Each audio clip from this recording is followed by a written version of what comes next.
Welcome to ReproDolls.com's YouTube channel. If this is your first visit, please hit the like button just down below. And check out the Facebook page. We always have updates, and if I ever find things with antique dolls, museums, different doll making techniques, I'll put it up there, as well as links to my Etsy shop and my blog. So today we're going to be talking about pre-cleaning. This is a cleaning you're going to do after it comes out of the mold.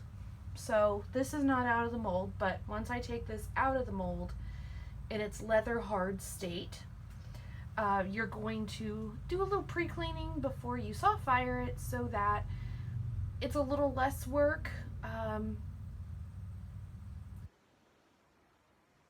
Preference. My teacher down in Georgia, down in Douglasville, Sue, you're awesome. She does a lot of pre-cleaning. Me personally, it depends on the day. It really does. It also depends on the piece.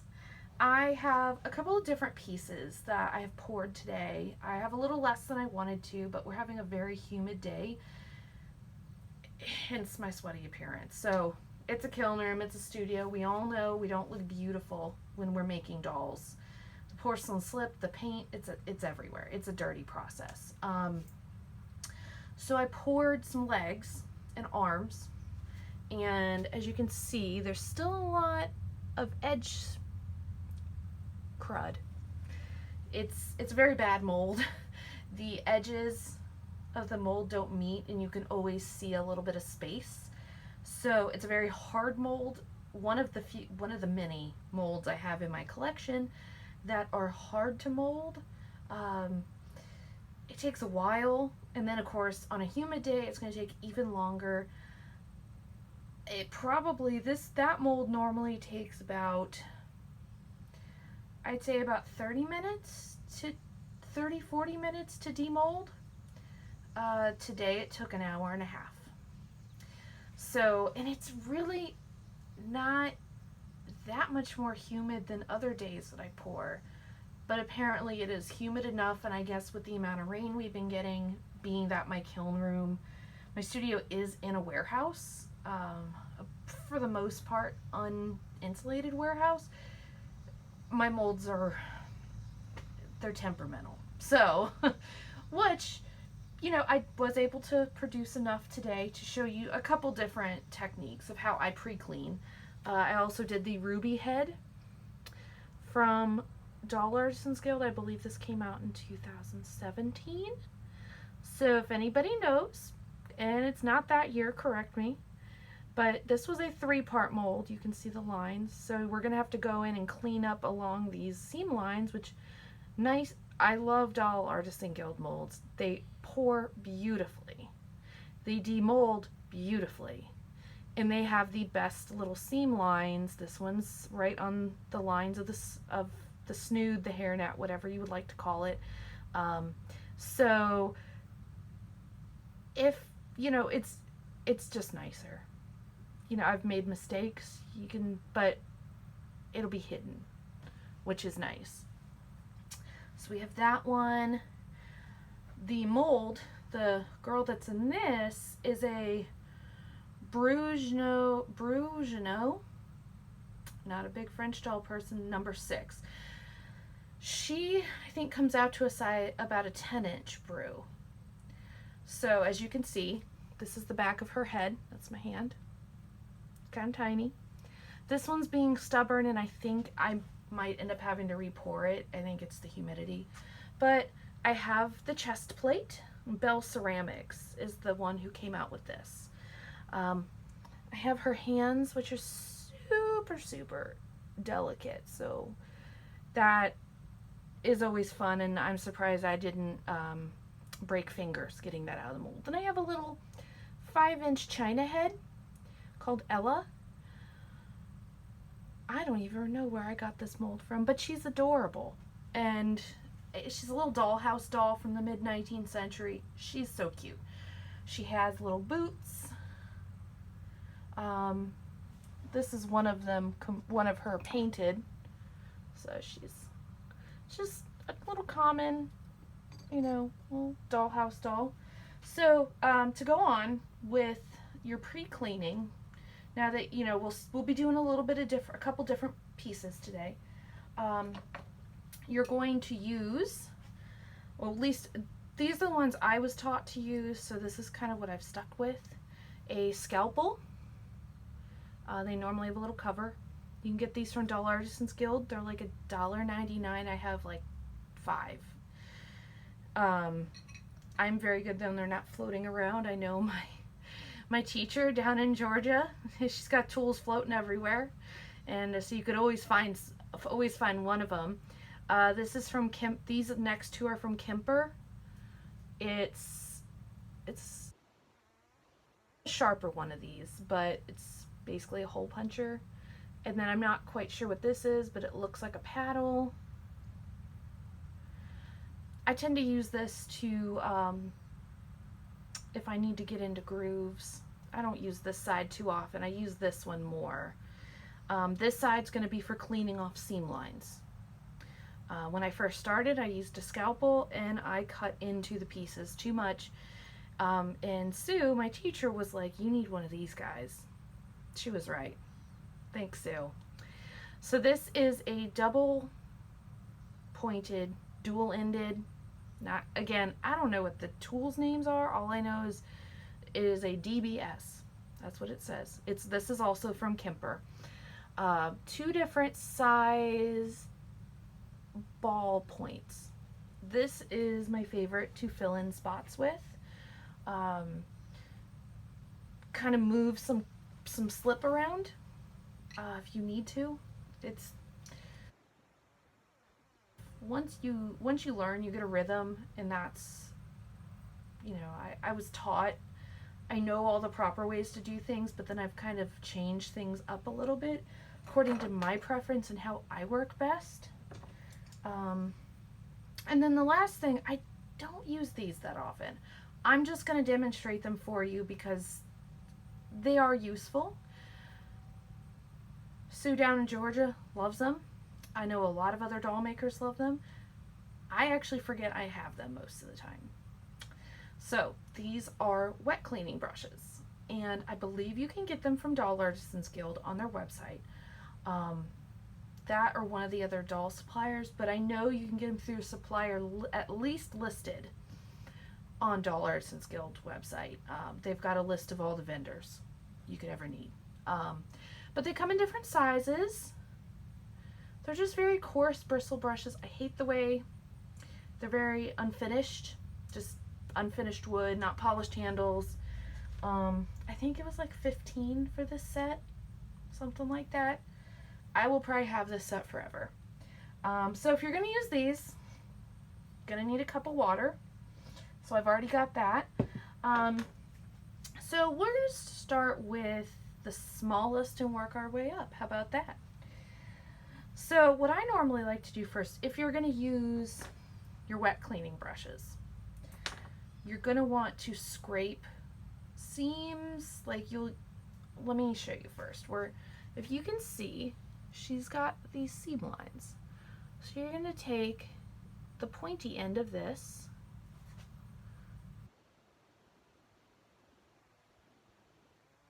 I'm doing it right now is not how you will be doing it exactly, because you will not be doing it for a camera, but you're just going to gently scrape and smooth those seam lines.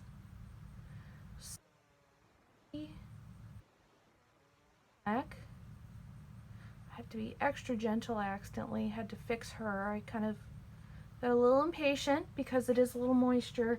It's a little moist around here today, so I was being very impatient. So for this, because she's so small, I'm going to use my smallest one. This is probably the one I use the most.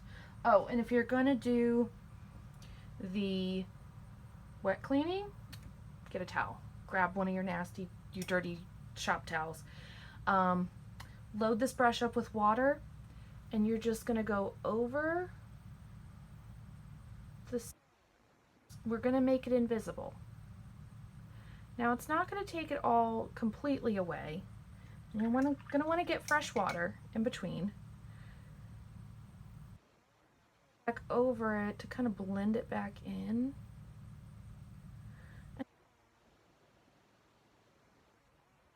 But in the wet cleaning, after you soft fire it, you're gonna take off a lot more. But this is gonna make it so you don't really need to do as much wet cleaning.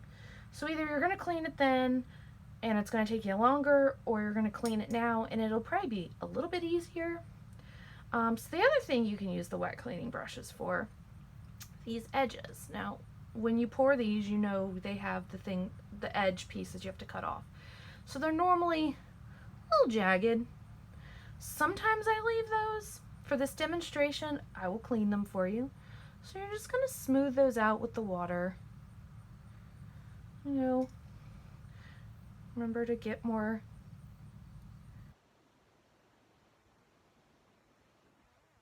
See, like that's the clean side and that's the rough side. So it's already a big difference. And now chances are when you soft fire this, you're probably not gonna have to clean up this edge much. It's super easy. So the next thing, oh, and a little pro tip, remember when you pour to punch your sew holes if you need to do those. And for that, I use the double ball stylus. And for this small one, I use this and just put a little bit of pressure. You just need enough to make it bigger after you soft fire it. Nothing crazy. Don't try to put the exact size hole you need in there because you will break it.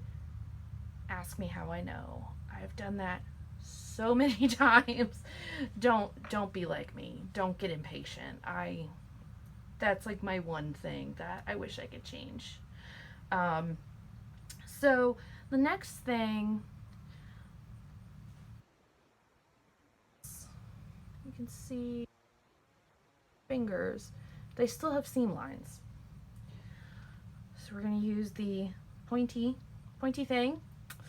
And then basically you're going to go in very gently. And actually for this, I'm going to dip it in water because we're almost just trying to smooth those out without any pressure. And that's very hard because you're going to break fingers. If you didn't break them when you demolded this, you'll break them in this stage. So let's try to avoid that. When you go in between the fingers, I think for this application, you will want some water on this. Now after, handy dandy wet brush. I even find that just using the wet brush in between the fingers is almost melt that seam line.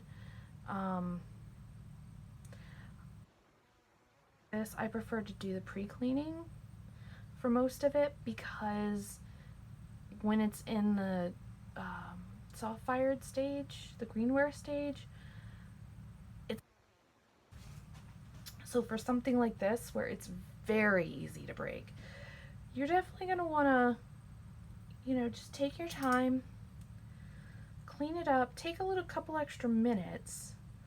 Now this one had some spots that I basically just went over with the brush and just,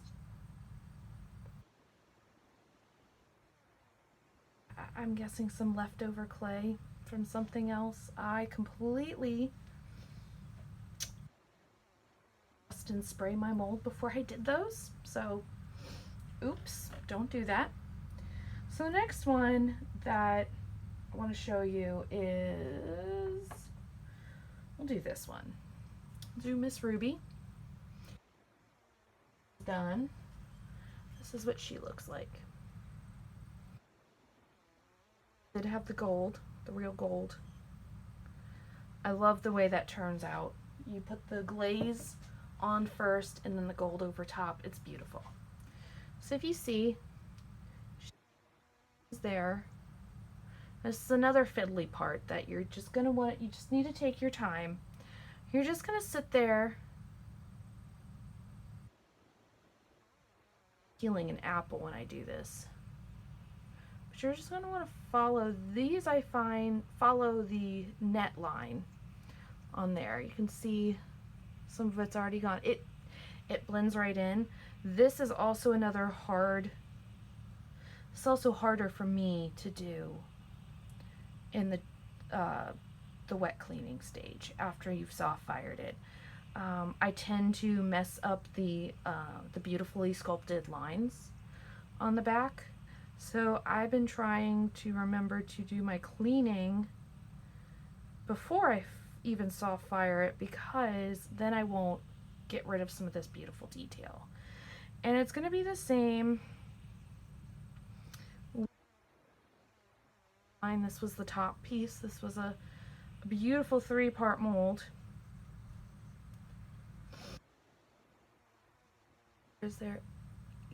With this tool, you're going to be able to get in and do the delicate areas. Here, when you have that mold that is troublesome, like my mold with these, with all this. Again, you're going to wet your stylus, I'm guessing.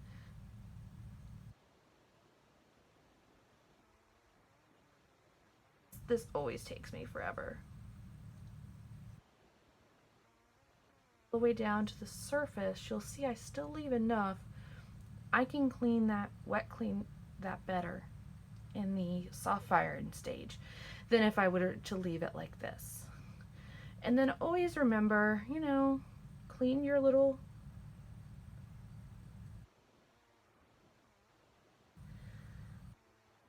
any other tips to give you guys to make your wet cleaning a little bit easier and maybe develop some new techniques. If you know the names of these fancy dancy little tools, you know, comment below, tell me.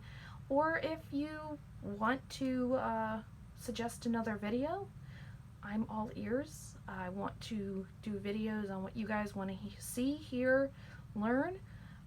So shoot me a message, however you want to contact me, and be sure to check out the Facebook page and the blog. And have a good rest of your Sunday.